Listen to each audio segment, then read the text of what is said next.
Hello IS, I hope you're all doing good. So, as we discussed in the previous video, I am here with the amendments video for your CA Inter Direct Tax.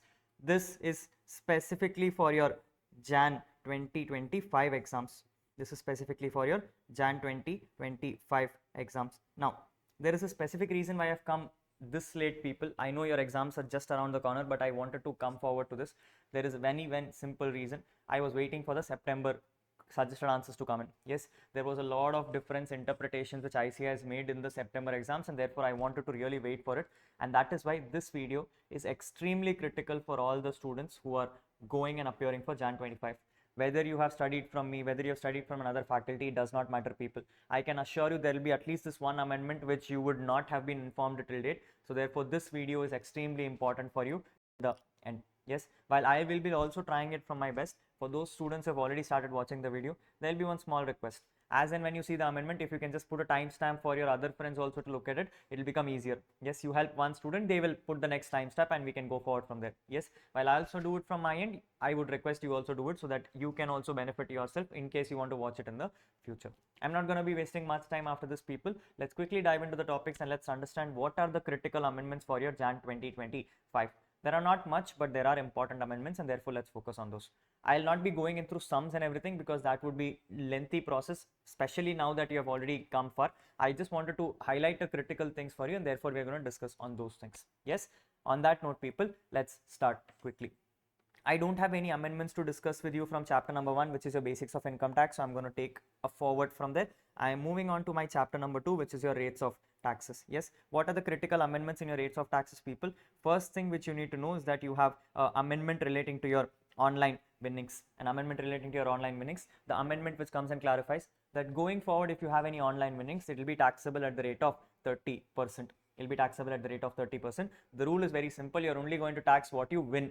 You're not going to tax everything. So if I'm going to infuse money into a online game and then I'm going to repay back that money, that is not taxable. Only what I earn extra will be taxable. In simple words, the formula is going to be the closing balance at the end of the financial year plus the amount withdrawn by you during the year minus the non-taxable deposits, meaning money which I deposited into the fund, minus the opening balances, because that would have been taxed in the previous years or would have been non-taxable as the case may be. Yes, so that is what you need to take into mind, people.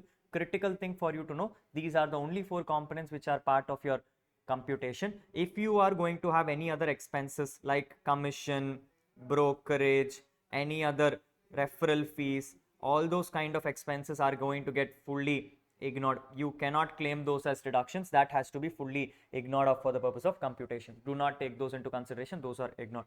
Rule number 2, if this answer comes up as negative, meaning you have made a loss, income tax will say ignore the loss of, number is 0.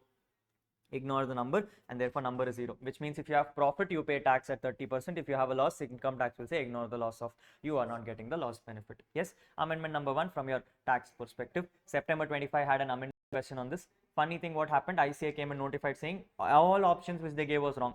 And therefore that amendment was turned useless because they would like to rectify their mistakes. Expectation that Jan 25 will see this question once again. Yes, so please focus on your online winnings. Once you're done with that, people, I'm moving on forward. We're looking at the next chapter called residential status. I don't have any amendments relating to residential status, so I'm ignoring that. Moving on forward, we have something called income from salaries.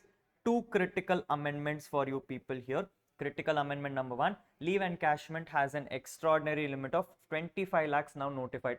Extraordinary limit of 25 lakhs now notified. Till last year it was 3 lakh rupees. Now it is 25 lakh rupees. So 25 lakh rupees ka amendment in leave encashment. One thing to be critically kept, people, in mind, that when it comes to leave encashment, you're only getting this as an exemption provided it is during exit, meaning after employment. In case ICA gives you a question and says during employment they have given you leave encashment, that is fully taxable. So you're only getting this question in exam if at all they give you a question where the person is retiring. If they're going to give you a question on retirement, then they'll also be testing you gratuity, pension, leave encashment, and various other components. So bear that alone in mind. Unless and until they test your retirement question, you don't have to worry about leave encashment because that is anyway fully taxable. Amendment number 1. Amendment number 2, people, is somewhere in the very end of this, which we call as perquisites. Income tax has notified from the current year until last year, people, RFA had a different rule. RFA had a different rule. The rule was that for the first 15 lakhs, you have to take RFA as 15% of the salary. You have to take RFA as 15% of salary or the actual charges paid by the employer, whichever is lower. Whichever is lower, that is what the provisions were until last year. In the current year, middle of the year, after 31st August, income tax notified that from 1st September, if you give a property on RFA, the number will dip down to 10%. The number will dip down to 10%, which means in the current year, people, if you see an RFA question, in the current year, if you see an RFA question for the months April to August, you will take RFA as 15% of salary. You will take RFA as 15% of salary, and then from September to March, you will take RFA as 10% of salary. You will take RFA as 10% of salary. This is what you will take for the purpose of salary computations, people. If it is on lease, then you will take the higher charges also, whichever is lower. So please bear that in mind. If you have any critical doubts on this and you don't understand this, please refer September exam. You have a question number 3, salaries topic, where they gave you an adjustment relating to RFA, a good question for you to practice and understand. So please do that question. You will understand the topic a little better. Yes, second amendment in the same, people, which comes and says that if you are giving an RFA for more than 1 year, for the second year and all, you will not do RFA computation. You will rather do an inflation adjustment. You will ignore this amendment for your exam. People, this inflation adjustment will only come from next financial year, because current year only they have notified the amendment. So this will only come from next financial year, will not come for your exam. In September exam, ICI came and gave you one adjustment relating to this, where they said RFA ka you can find inflation index. And then ICI itself came and put a note saying this inflation index is only for next financial years and not for this year, and therefore not important for your exam. Again, people, when you do the September exam, you will understand this. Other than that, if you would ask me, amendment not to be read for exam purposes. Ignore the amendment off and go forward for your exams. Yes or no? Yes. Amendment number 3, people, while you may not see it in my book, I will clarify this to you. Amendment number 3 in the current year comes and clarifies you are now eligible to claim standard deduction of 50,000 even on DTR. You are eligible to claim standard deduction of 50,000 even on DTR. Under DTR, normally you are not eligible for any section 16 amendments, any section 16 deductions, but income tax is notified from the current year, DTR can claim standard deduction. Yes, we will discuss once again when we do DTR, but right now I am just clarifying it to you. People, what is DTR? Default tax regime. What is DTR? Default tax regime. So please pay that attention. Yes, moving on forward, people. IFHP has no amendments, therefore I'm skipping IFHP. Moving on to PGBP. One amendment for you which is seeing on the screen, theoretical amendment, people, where they come and clarify going forward any kind of gift which a person receives in business, whether it is in cash, whether it is in kind, it doesn't matter, everything is taxable. So if you get a question in exam where they say that the person has received free samples, any kind of car, any kind of air ticket, anything which the person receives under a business, you just take the value of that and you tax it off. That alone you have to keep in mind. Other than that, if you come and ask me, business head has no amendments. Your computation will remain the same. One critical amendment which you will see at the end of this chapter, people, we are looking at what we call as presumptive taxation. So if I quickly move to presumptive taxation, you will see the amendment. What was the amendment, people? Until last year, the income tax had come and notified saying in presumptive taxation, you will only follow presumptive taxation if your turnover is up to 2 crores. Current year, they've come and notified that if I find out that your turnover has 95% of the turnover in permissible modes, then you can also do presumptive for 3 crores. Similar amendment is there in your 44 ADA professional case, where normally the turnover was 50 lakhs, but if you do turnover at least 95% in permissible modes, they will give you turnover of 75 lakhs. In simple words, whatever is the old turnover, add another 50% to it. 2 crores becomes 3 crores. 50 lakhs becomes 75 lakhs. People, my expectation, this is extremely important from exam perspective in the current year. This is extremely important from exam perspective in the current year, because for May and September both they have not tested presumptive taxation, and it has a critical amendment because this will be the silent adjustment. People, I have already told you in the class also, when you see a PGBP question, always start from the right side. Look at what the turnover is. If the turnover is something which is looking below the limits, you have to check for presumptive, even if the question does not ask you to do it. Even if the question does not ask you to do it, if the question is silent, you have to do presumptives. And one very beautiful question can be devised by ICAI, where they may give you this amendment of 65 or 70 lakhs, and they may ask you to compute PGBP. If you miss out at any point of time, you may lose marks, because maybe ICAI would have tested on presumptive taxation. So please pay very important attention to this. You have to follow presumptive taxation. If your turnover is 2 to 3 crores, 50 to 75 lakhs, depending on whether you make the payment by permissible modes or don't make the payment by permissible modes. Yes or no? Yes, that is what the amendment is when it comes to PGBP. Moving on forward, people, one of the most critical chapters for your exam, because I'm expecting a question of 4 marks in it. I've already told it in the previous video also. We're looking at the chapter called capital gains, specifically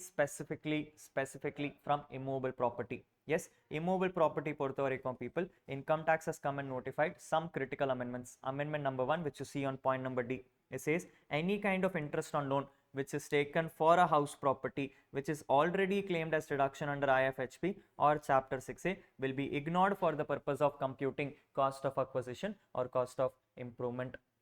Cost of acquisition or cost of improvement. Let me put it in an example and give it to you people so that you understand this better. Imagine a case where I come and tell you that there is a house property which you have purchased. There is a house property which you have purchased, and you purchased the house property by taking a loan. What did you do? You took a house property by taking a loan. Imagine what happened is you took a loan for the house property. Now the problem what happened is house was not ready. So whatever loan you took was pre-construction loan, and on this loan you have ended up paying an interest of 40 lakh rupees. You have ended up paying an interest of 40 lakh rupees. Now for those who remember your IFHP chapter, the provisions come and say when you have pre-construction interest, the interest can be allowed over the next 5 years. Which means every year you can claim a deduction of 8 lakh rupees. Agreed, not agreed? Yes. Now the one thing which you people have stopped paying attention to is when it comes to this, you also need to pay attention to what kind of house property do I have. If I have an LOP house or do I have an SOP house? After I completed my construction and I lived in a house, did I live in a house as LOP or did I live in the house as SOP? People, if I lived in the house as LOP, then I had no problem, because I would have claimed this whole interest as deduction. Which means I would have claimed the full 40 lakhs as deduction, and therefore my cost of acquisition will not change. But imagine people, if I have taken the property as SOP property, you are now eligible only for a deduction of 2 lakhs per annum. Which means for the next 5 years, people, I would have claimed a deduction of 10 lakhs. 2 lakhs into 5, 10 lakhs I would have claimed a deduction upon. Now understand people, my total interest amount was 40 lakhs. I was able to claim only 10 lakhs. Balance I did not claim. In that case, income tax comes and says the 30 lakhs which you did not claim, you can now add it to the cost of acquisition of the house property. Which means in my example, if I would have taken the house for 40 lakh rupees, that is the interest. So if I imagine I have taken the property for 4 crore rupees, my cost of acquisition will now become 4 crore in plus 30 lakhs, 4 crore plus 30 lakhs, which means my total cost of acquisition becomes 4.3 crores. My total cost of acquisition will become 4.3 crores before indexation, people. So you can now then index the number of. Yes, please pay attention to this. This is something which ICAI can test you, and a beautiful question can be designed along with pre-construction interest. Please pay attention to this from your exam perspective. If you have a doubt, you reach out and drop a comment. I will explain this once again to you. Yes, right now this is what the amendment is. Critical amendment number 2, people, is in your exemptions chapter. A critical amendment number 2 is an exemption chapter where income tax has now come and notified that for the current year and going forward, if you are going to buy a new house, you cannot invest in the new house more than 10 crores. You cannot invest in the new house more than 10 crores. So which means under section 54, when you invest your capital gains, you can now invest only maximum 10 crores of capital gains. You can now invest only 10 crores of capital gains. How does this work, people? Take a simple example where I'm coming and saying that if you have a full value of consideration of 50 crores, your cost of acquisition after indexation has come to 30 crores. You are having a long-term capital gain of 20 crores. Imagine if this was section 54. Income tax would tell if you invest your capital gains, you get a deduction of capital gains.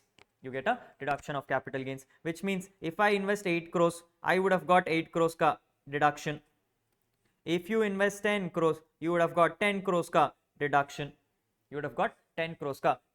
But if I invest 15 crores, income tax will say no, you are not allowed to invest 15 crores. I will assume you invested only 10 crores and therefore I'll give you 10 crores ka exemption. Same logic, if I invest 20 crores, income tax will say you can't invest 20 crores, you can only invest 10 crores and therefore I'll give you exemption of 10 crores. However, people, imagine if this was 54F. Now those who understand 54F, income tax says you have to invest your consideration value to get your exemption amount. Which means had you invested 50 crores, I would have given you 20 crores exemption. So if I invest 50 crores, I should have got 20 crores. But the problem is income tax is saying, boss, you can only invest 10 crores. You can't invest 50 crores. You can only invest 10 crores. Which means, people, if I had invested, I would have got 20 crores. I have now only assumed investment of 10 crores. Income tax will say you will get only 4 crores. Yes or no? That is what the critical amendment is. Please pay attention to this amendment, because in this exam ICI will expect you to know this. ICI will give you a case where they'll come and say the sale value is more than 10 crores and they will tell that you have purchased a house for 12 crores. If they give you that, you will still make an assumption saying I have only purchased for 10 crores. And therefore I will only get an exemption of 10 crores in 54 or proportionate exemption in 54F. Please pay attention to this. Yes, apart from this, people, capital gains is fairly over. You don't have any other amendments in capital gains, so I'm moving forward. You then have something called business reorganizations, no amendment in that. You then have your transfer to owners, no amendment in that. You have your chapter called IFOS. Let's look at the chapter called IFOS, people. What amendments you have in IFOS? Amendment number 1, while it is not showing here, but I'll show it to you subsequently. Amendment number 1 comes and says that family pension deduction is now eligible even in DTR. Family pension exemption is now available only also in DTR. So even if you're opting for DTR, you can claim this deduction. Amendment number 1. Amendment number 2, people, they are coming and saying when you now issue premium on issue of shares, it will be applicable for any person who's a shareholder. Until last year, they used to come and say it will only be taxable if you give this premium on issue of shares to a resident person. Current year, they say it will be applicable for both. People, from my gut feeling, this is important for exam. For a simple reason that this has been scrapped in the next year. After Jan 25, this is not even there in syllabus, and therefore this is the only one attempt which they can test you on this. So therefore, please pay attention to this. A very beautiful question is there in ICI study material itself. So please go through the question and you should be able to score marks in that. Yes, please pay attention to this question. Second, people, is your life insurance policy. Now this one is a detailed one, and I honestly would come and tell you, don't read it. Yes, this is a coming and provision which is coming and saying that if you have a life insurance policy which you have paid premium in the current year, in the future when it matures, that time you will be taxed on it. From your descriptive perspective, people, you will only get taxed in maturity year, and therefore they cannot test you because descriptive questions will be for assessment year 24-25. will be for assessment year 24-25. If at all they want to test you on this, they will test you as an MCQ question. They will test you on a MCQ question. So I don't expect this question to be critical from an exam perspective other than MCQ. My gut feeling on MCQ also, people, it cannot be tested because it's a very lengthy thing. They'll have to create a case study around this. If they have to create a case study, they'll have to spend 6 to 8 marks in that itself, which they would not like to do. So I have a gut feeling it will not come, but from your side, if you want, you can refer it quickly, people. Yes, a very simple provision, nothing complicated about it. Choose to ignore off. Yes, if you're done with IFOS, people, we are moving on forward. We are looking at the next chapters called dividends. No amendments in dividends and therefore closed. You have a chapter called clubbing. No amendments in clubbing and therefore closed. You have your set off chapter. You have a set off chapter. Now this is something which I'm sure no one is aware about, because even ICI did not inform you about it. Even ICI did not inform you about it. Your September, people, got an corrigendum in your study material. Your September attempt got a corrigendum in your study material, which ICI forgot to inform everyone. Yes, they've notified it on the web hosting portal, but they did not give an official confirmation, so no one read for it. No one read for it, and it came in your exams also, people. What is the amendment? Income tax comes and says, boss, if you are going for default tax regime, what are you going for? If you are going for default tax regime, you know already, we have discussed in the class also, that this intra head is not allowed. This intra head is not allowed, meaning if you are going under default tax regime, IC income tax comes and says you cannot set off your HP loss against any other loss, any other incomes, against any other income. So that intra head is denied for you. The intra head is denied for you. The critical thing which ICA has notified, is that if you are going for DTR, if you are going for default tax regime, you cannot carry forward the loss also. You cannot carry forward the loss also, meaning, people, in simple words, if you have an SOP loss, it is not allowed because DTR does not permit SOP loss. If you have an LOP loss, you can now adjust LOP against LOP income. You can now adjust LOP against LOP income. If you are not able to do it in the current year, it will permanently lapse. It will permanently lapse. You will not get any deductions for that. You will not get any deductions for that. Permanent lapse, and therefore no deductions on this. No deductions on this. Very, very critical for your set off question, people. Your question number 4. ICA would like to test you on this question. So please be very, very careful about this question. Please be very careful about this question. From the current year, no carry forward of losses in case you are having LOP loss and you are opting for default tax regime. This is one critical amendment for you to know, people. Pay attention to this and read it for your exam and go. Otherwise, this chapter has no other amendments, so therefore I'm skipping forward.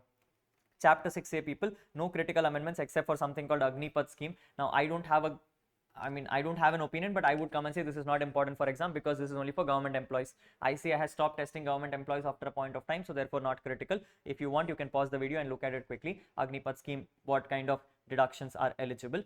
My gut feeling, not important. Yes, after that you are moving forward, people. What other amendments do you have? We are looking at chapter 6A getting over. Moving on to TDS chapter, people. 2 critical amendments. Amendment number 1, they are coming and saying that if you have online winnings, you have to deduct TDS. You have to deduct TDS. How much do you have to deduct TDS? You have to deduct TDS at the rate of 30% on the online winnings. Yes, how do you deduct TDS, people? We will use the same formula which we used in your rates of tax. We'll use the same formula which we used in your rates of tax. Closing balance plus amount withdrawn minus opening balance minus non-taxable deposits. Same formula, you have to do 30% TDS. But income tax notifies TDS will also be applicable at every stage of withdrawal, which means if you are getting an overall winnings of 5,000, when you withdraw 2,000 rupees, TDS on that. When you withdraw the balance 3,000 rupees, TDS on that. Suppose if you don't withdraw also, 5,000 they will withdraw on 31st March. 5,000 they will take a TDS on 31st March. Only one thing which I feel is critical from an amendment perspective is point number 4. Income tax says if you are going to receive any online winnings in kind, then if the winnings are purchased from an intermediary, you take the actual purchase price. If the winnings is manufactured by the intermediary, you take the selling price. In all other cases, take the FMV of the winnings. The question from September exam, people, they came and said that in online winnings, I got 6 t-shirts. Which I had manufactured for 10,000 rupees, which I had manufactured for 500 rupees, and I would have given it to someone else for 10,000 rupees. Now you are the winner of the game. In that case, in your hands, I would not take online winnings as 500 rupees. I will take the online winnings as 10,000 rupees because that is what the market value is. That is what the market value is. So please pay attention to that. But the one thing which you need to critically know is that this is ignoring GST. This is ignoring GST. Yes. So if you come and tell me that I have given you a t-shirt worth 500 rupees, which actually would have been sold for 10,000 rupees, and GST is 5%, I will ignore the GST component and I will come and say you will be viable for 30% on 10,000 rupees. You will be liable for 30% on 10,000 rupees. Critical amendment number 1. Yes. What other amendments do you have, people? You have a very, very detailed amendment in your TCS. You have a very detailed amendment in your TCS, which is your LRS scheme, where income tax has come and notified from the current year. If any kind of transaction took place before 30th September, the rules were that you will not be liable for any LRS up to 7 lakh rupees. After 7 lakh rupees, you will be liable for LRS if the loan is taken for pursuing education, it is 0.5%. If the loan is taken any other purpose, it was 5%. But after 30th September, if you have taken a loan for remittance of education or medical without taking a loan, it is 5%. If you have taken it for any other purpose, it is 20% of LRS number. 5 has jumped to 20. That is what TCS on LRS is. Yes, that is one amendment for you to pay attention to. Yes, can we go forward? Yep. So LRS is one amendment for you to go through. No other amendments other than that in TDS and TCS, people. You can choose to ignore everything else from an amendment perspective. Payment of taxes have no amendment, therefore I am proceeding forward. Yes. Next, in your return filing chapter, people, the first amendment you need to know is that when you opt for 10AA, going forward, return filings are mandatory. Without filing a return time, no 10AA will be granted to you. Yes. Amendment number 2 is in your PAN versus Aadhaar. Now this was tested in your MTP number 2. And has not been tested in your May or September, and therefore my feeling this is very important from exam theory question. 4B is what I'm expecting on this. Question number 4B is what I'm expecting on this. If you don't link your PAN with Aadhaar, these are the following consequences. No refund will be granted to you for any refund which you are eligible for. No interest will be granted on such refund. TDS will become at a higher rate of 20%, and 206CC will be at a higher rate of 5%. Critical amendment for you people, theory question, so therefore please pay attention to it. Yes, that is one amendment to be done. Second, and like I told in the previous video also, I have a gut feeling that 10AA becomes important for this current exam for some reasons, because there are multiple amendments. Amendment number 1, I just told you about this. If you are going to go for presumptive taxation, if you are going to go for 10AA, you need to mandatory file your return on or before due date. So please do that properly. Amendment number 2, income tax comes and says if you want to take anything as a part of your numerator for export turnover, the money going forward has to be received within 6 months from the end of the previous year. Until last year there was no such rule, which means you can receive the money whenever you want. But now the rule says that you have to receive the money within 6 months from the end of the previous year, same as section 80 QQB. Which means if I have an export turnover of 70 lakhs, but I have received in my bank account only 60 lakhs, income tax will assume only 60 lakhs as my export turnover for the purpose of numerator. Divided by total turnover, you will lose deduction to that extent.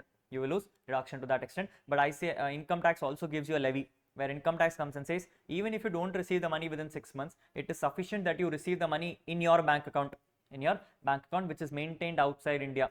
If RBI approves that for you, then I have no problems. I will still consider that as a deduction. So 2 things critically for you to know, people. From the current year, export turnover will only be calculated if it is received within 6 months from the end of the previous year in India or in a foreign bank account after getting RBI approval. 2 critical amendments to for 10AA, people. Yes, AMT has no amendments. Then comes your default tax regime. Most important from exam perspective in the current year. Some things some things I will tell you. Yes, amendment number 1 is your tax rates. income tax says from the current year, first 3 lakhs will be taxable for no rates, the next 3 lakhs will be taxable for 5%, next 3 lakhs will be taxable for 10%, next 3 lakhs will be taxable for 15%, and finally last 3 lakhs will be taxable for 20%. After that, everything becomes 30%. So for 0 to 3 lakhs it is 0, 3 to 6 lakhs it is 5, 6 to 9 lakhs it is 10, 9 to 12 lakhs it is 15, 10 lakhs to 12 lakhs to 15 lakhs it is 20, and after that it is fully 30% changes in tax rates. Second, people, if you are going to have an income up to 7 lakhs from the current year, you'll have a rebate of 25,000. You'll have a rebate of 25,000. Until last year, it was the same rebate as default tax, as alternate tax regime. Current year amendment, after income of 7 lakhs, you will be liable for no rebate. Up to 7 lakhs, you can claim rebate up to 25,000. Then you have this new concept in the current year, people, which is called marginal rebate. Same provisions as marginal relief and surcharge. Same provisions as marginal relief and surcharge. In simple words, people, if I come and tell you that your income is 7,01,000, people, if your income is 7,01,000 under default regime, 7 lakhs you would have paid no tax. 7 lakhs you would have paid no tax because you were eligible for rebate. Just because you earned extra 1,000 rupees, I am asking you to pay tax on the whole number, which makes no sense. Income tax will say, you surrender me 1,000 rupees. I will not ask for any further tax. So I will ask you to surrender the 1,000 rupees plus the cess on this at the rate of 4%, and therefore nothing else will be payable. That is one amendment for you in the current year. Very good questions can be created from an MCQ perspective. Pay attention to that. Third amendment, people, they are coming and saying when it comes to surcharge will remain the same as alternate tax regime, with the issue that now you will not have any surcharge on 37%. Surcharge of 37% has been removed because it is only for alternate tax regime. Under default tax regime, no surcharge of 37%. Your surcharge will stop at 25%. Yes, this is what I wanted to pay attention to, people. Yes, September exams, beautiful silent adjustments which no one paid attention to. ICI has taken an assumption. If the return is filed late,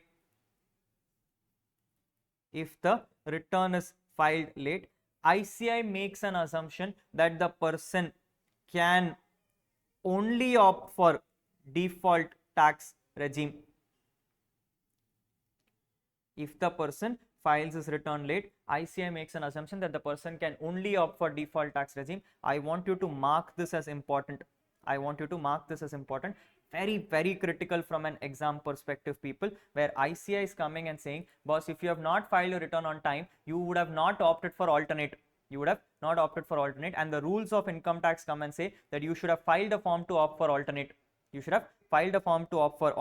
Because you have not filed the return, I would also assume that you have not filed the return. And therefore you will now only be liable for default tax regime. People, from the current year, watch out. If you get a question in an exam where they say that the return is filed late, and they ask you to compute total income can only be as per DTR. Income cannot be as per ATR from the current year. They notified this in your September corrigendum and then asked questions in September exam. No one was able to answer because everyone opted for alternates. No alternates if you are filing the return late. Mark this as important. Read it multiple times. Focus on this in exam. You will get a question on this. No filing return on time. Only opt for DTR. Cannot go for ATR. Alternate tax regime not allowed. Only default tax regime will be taken. Other amendments I have already informed to you, people, that if you are going for default tax regime, you are now eligible for standard deduction of 50,000 rupees and you are eligible for family pension of your 15,000 rupees. And that is all the amendments which are there, people. Nothing else is important from an exam perspective. Like I told, Agni corpus scheme and all, you're not going to test for your exams. Yes, amendments, if I have to quickly tell you what important, people, capital gains amendments, extremely important.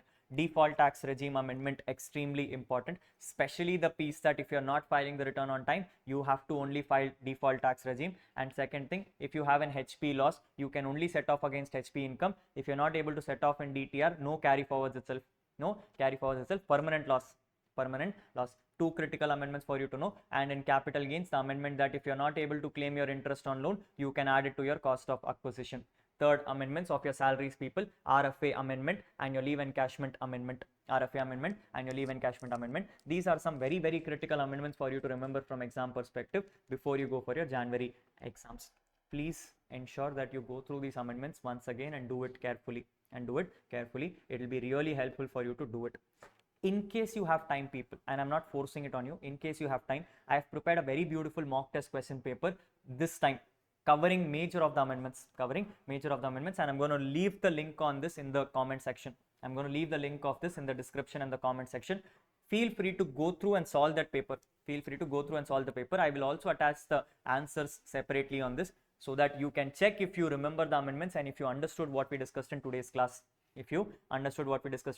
I will give you a full lengthy 50 marks ka paper so that you can solve it yourself and see how strong you are. Yes, that also I will do it for you people. But again, this is only for those students who have completed your other subjects and have time. If you don't have, then this subject will help you. This video will help you do what is just the subject. Yes, pay attention to this video and go through this multiple times, or some critical amendments which you did not understand, go through it again and again so that you understand better. If you still don't understand, feel free to reach out to me on WhatsApp and I will give you some examples so that you can understand this better. Yes, I'm keeping this video very small and very short, people, so that you don't waste your time during your exam preparations. It's time for you to start preparing properly. Cover whatever bases you have missed out and focus on that one suggestion video which I prepared last time, and I told you how to strategize for your tax. That is all you would require for Jan 25 exams. I can assure you that the exam will come little easier than September exam, but they will be focusing on amendments and these critical areas we discussed in the previous video. If you focus on those, you should be able to score your exemptions and deserve to get your CA Inter qualified as much as possible. Yes, so please do that, people, and I would be happy to see your happy faces once you come back from the exams and tell me how you have performed. Until such time, people, I will not be disturbing you with any more videos. Take care, have a good time, and spend a good quality time in your sleep, but at the same time prepare equally enough so that you are proud of what you deserve to become. Yes, that's all from my side, people. Thank you. Have a good day.